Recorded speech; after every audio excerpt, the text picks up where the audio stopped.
कैसा लगेगा आपको अगर मैं आपसे कहूँ अमेरिका में एक ऐसी जगह है जहाँ एलियंस रहते हैं। एलियंस मतलब दूसरे कोई प्लेनेट से हमारे प्लेनेट अर्थ पर आए जीव या प्राणी, और वहाँ एलियंस और इंसान साथ मिलकर एलियन टेक्नोलॉजी पर रिसर्च कर रहे हैं। इतना ही नहीं, उस जगह को अमेरिकन मिलिट्री ने हेवनली गार्डेड में रखा है, और अगर कोई उस जगह के पास आने की कोशिश करता है तो उसे वार्निंग मिलती है या सीधा अरेस्ट कर लिया जाता है। जी हाँ, हम बात करेंगे दुनिया के सबसे मिस्टीरियस और कंट्रोवर्शियल जगह एरिया 51 की। क्या ये सच में एलियन एक्सपेरिमेंट्स का बेस है या फिर ये किसी टॉप सीक्रेट मिलिट्री मिशन का सेंटर है? आइए जानते हैं क्या है सच्चाई।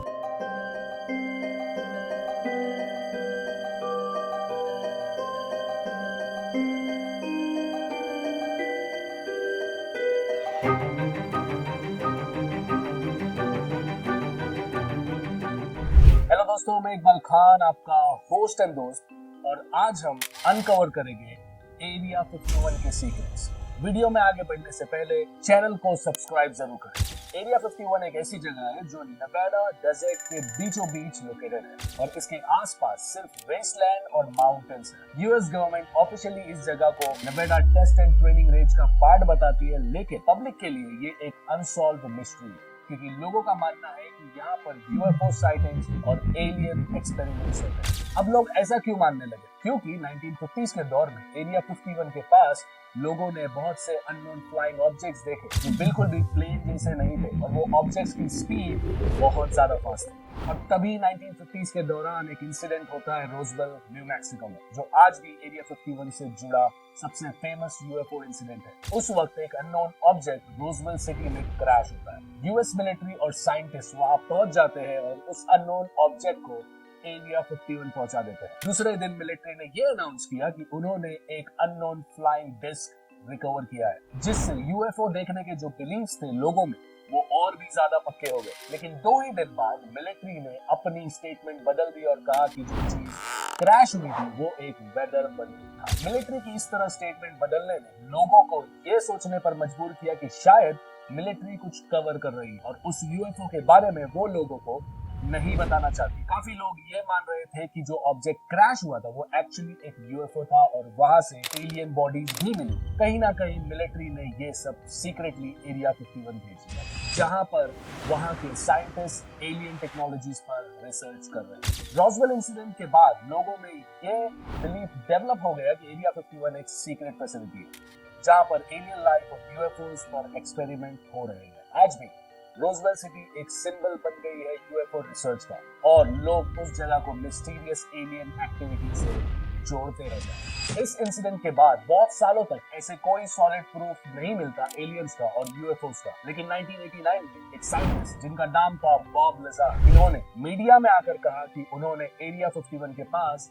एक सीक्रेट फैसिलिटी जिसे S4 कहा जाता है उसमें काम किया है। लजार ने क्लेम किया कि उन्हें एक एलियन स्पेसक्राफ्ट की टेक्नोलॉजी को रिवर्स इंजीनियरिंग करने का काम दिया गया था। लजार का कहना था कि यूएस गवर्नमेंट के पास एलियन स्पेसक्राफ्ट हैं और वो उन्हें समझने की कोशिश कर रहे हैं। लजार ने यह भी कहा कि वो पर्सनली एक एलियन स्पेसशिप को देखने गए थे जिसमें एडवांस टेक्नोलॉजी थी जो ह्यूमंस की समझ के परे थी। उन्होंने ये भी कहा कि एरिया 51 के अंदर एक स्पेशल डिवीजन है जहां पर एलियन टेक्नोलॉजी और यूएफओस पर रिसर्च चल रही है। लजार के ये क्लेम्स ने बहुत कंट्रोवर्सीज क्रिएट की पूरी दुनिया में, और उनकी बातों को काफी लोगों ने नकारा, लेकिन बहुत लोगों ने माना, लेकिन उन्होंने अपनी स्टोरी खुलकर पूरी दुनिया के सामने रखी। बॉब लजार के इस क्लेम ने एरिया 51 को और भी मिस्टीरियस बना दिया, और वो आज भी उन लोगों में एक वेल नोन साइंटिस्ट है जो यूएफओस और एलियन टेक्नोलॉजी में यकीन करते हैं, और यही लोग उन्हें आज भी एरिया 51 के विसल ब्लोअर के नाम से जानते हैं, जिसने एरिया 51 के सीक्रेट्स को एक्सपोज किया। रॉसवेल क्रैश और बॉब लजार के टॉपिक पर फिर से आएंगे, बट पहले जानते हैं एरिया 51 की कुछ सबसे पॉपुलर थ्योरीज और रूमर्स के बारे में। कुछ लोग ये बिलीव करते हैं कि एरिया 51 में जो एलियन स्पेसक्राफ्ट्स है, अमेरिकन मिलिट्री उनकी टेक्नोलॉजी को रिवर्स इंजीनियरिंग करके एडवांस वेपन्स बनाने की कोशिश कर रही है। ये थ्योरी एक स्टेप आगे जाकर ये भी कहती है कि यूएस मिलिट्री अपने फ्यूचरिस्टिक वेपन को एलियन टेक्नोलॉजी के बेसिस पे डेवलप कर रही है, जो दुनिया को कंट्रोल करने के लिए एक एडवांटेज दे सकती है। एक और पॉपुलर थ्योरी है जिसमें कहा जाता है कि एरिया 51 एक एंट्री पॉइंट है जो हॉलो अर्थ तक ले जाता है। हॉलो अर्थ मतलब हमारी जमीन के अंदर एक और दुनिया। ये थ्योरी क्लेम करती है कि जमीन के अंदर एक अलग सिविलाइजेशन रहती है और एरिया 51 का मेन पर्पस उन लोगों से कनेक्ट करना है। और भी ऐसी बहुत सी अजीब अजीब थ्योरीज है और रूमर्स है एरिया 51 के बारे में। अब आइए जानते हैं कि एक्चुअल फैक्ट्स क्या है एरिया 51। 1950s से लेकर 2013 तक यूएस गवर्नमेंट ने कोई जवाब नहीं दिया लोगों को एरिया 51 के बारे में, लेकिन 2013 में यूएस गवर्नमेंट ने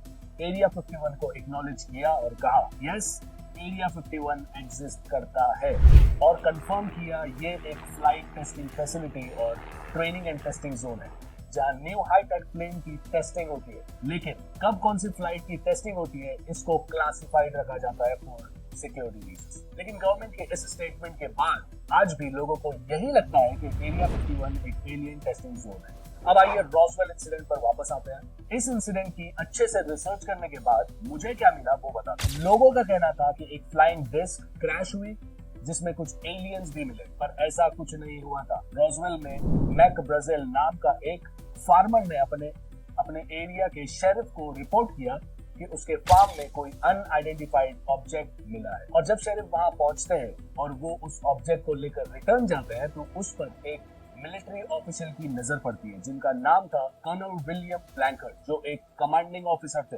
रॉसवेल एयरफील्ड पर। अगले ही दिन रॉसवेल एयरफोर्स ये कंफर्मेशन देती है कि उन्हें प्रूफ मिल चुका है यूएफओ का, क्योंकि उन्हें जो ऑब्जेक्ट कैप्चर किया है वो एक अननोन ऑब्जेक्ट का है। और इसी के अगले दिन यूएस आर्मी इस बात से मुकर जाती है और ये कहती है कि ये मलबा वेदर बलून का है, लेकिन असल में वो मलबा एक न्यूक्लियर सर्विलेंस बलून का था। इसका कंफर्मेशन यूएस गवर्नमेंट ने 1994 में दिया और कहा कि ये बलून प्रोजेक्ट मोगल में बनाया गया था रशिया के न्यूक्लियर टेस्टिंग के साउंड को डिटेक्ट करने के लिए। और ये बात गवर्नमेंट ने छुपाई थी ताकि रशिया को इस बलून प्रोजेक्ट के बारे में ना मालूम पड़े। इसीलिए 1950 में इसे वेदर बलून कहा था। उस टाइम लोगों ने इस बात पर भी यकीन नहीं किया क्योंकि गवर्नमेंट ने 2 बार अपनी स्टेटमेंट चेंज कर चुकी। अब वापस आते हैं बॉब लज़ार के क्लेम पर। बॉब लज़ार कॉन्स्पिरेसी थ्योरिस्ट जो क्लेम करते हैं कि उन्हें यूएस गवर्नमेंट के थ्रू हायर किया गया था एलियन टेक्नोलॉजी इन्वेस्टिगेट करने के लिए। थोड़ा सा रिसर्च करने के बाद पता चलता है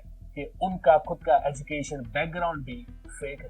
उनकी नकली डिग्री है MIT से और बॉब लज़ार के पास कोई प्रूफ नहीं है कि वो यूएस गवर्नमेंट के लिए काम कर रहे हैं। शुरू में लज़ार का focus alien craft reverse engineering पर था, लेकिन टाइम के साथ उसकी स्टोरीज बदलने लगी। बाद में उसने एलियन एटॉप्सीज और एक्स्ट्रा टेरेस्ट्रियल कोलैबोरेशन का भी जिक्र करना शुरू किया जो पहले नहीं था। इतना ही नहीं, 1990 में बॉब लज़ार को अरेस्ट किया गया था नेवाडा प्रोस्टिट्यूट ऑपरेशन में। सच कहूं तो हरकतों से मुझे लगता है बॉब लज़ार ये सब क्लेम्स कर रहे हैं फेम और पैसों जो उन्हें मिला भी, तो मुझे नहीं लगता कि इन भाई साहब पर भरोसा कर सकते हैं। और जो मिस्टीरियस फ्लाइंग ऑब्जेक्ट्स लोगों को दिख रहे थे उसका जवाब गवर्नमेंट ने दिया कि वो SR-71 ब्लैकबर्ड जेट की टेस्टिंग थी जो उस समय हो रही थी और लोगों ने वही देखा था, ना कि कोई एलियन स्पेस। नॉर्मली जो पैसेंजर प्लेन्स होते हैं वो फ्लाई करते हैं 10,000 एल्टीट्यूड पर, बट जो फाइटर जेट्स होते हैं वो फ्लाई करते हैं 12,000 to 20,000 एल्टीट्यूड। और ये जो टेस्टिंग एयरक्राफ्ट होते हैं ऑब्वियसली इनका जो फिजिकल स्ट्रक्चर होता है वो नॉर्मल प्लेन जैसा नहीं होता।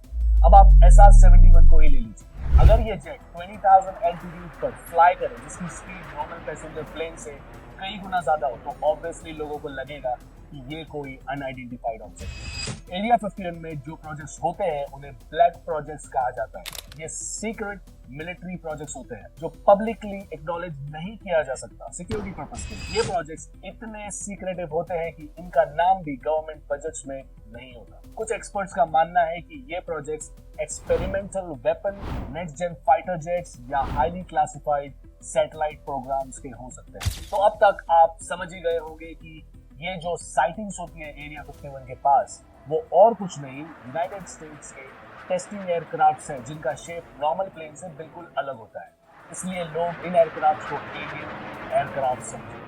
आप मुझे एक सवाल का जवाब दीजिए, अगर एलियन एयरक्राफ्ट होते तो वो सिर्फ यूएस ही क्यों जाते? इंडिया में भी साइटिंग्स होनी चाहिए थी, इंडिया भी आओ, हमसे भी मिलो। इनफैक्ट हर कंट्री में साइटिंग्स होनी चाहिए थी, बट ऐसा कुछ है नहीं।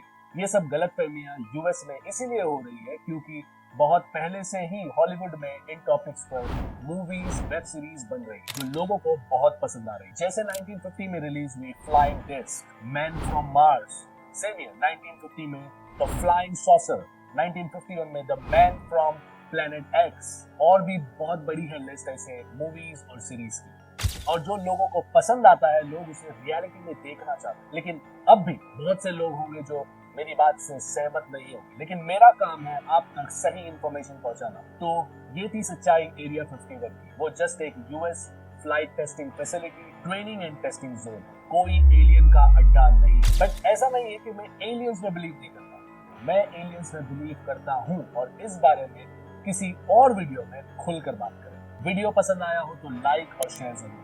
तो आज के वीडियो में इतना ही, फिर मिलेंगे अगले वीडियो में किसी और टॉपिक के साथ। जब तक के लिए ख्याल रखिए अपना, अपने लव वंस का, एंड जय हिंद।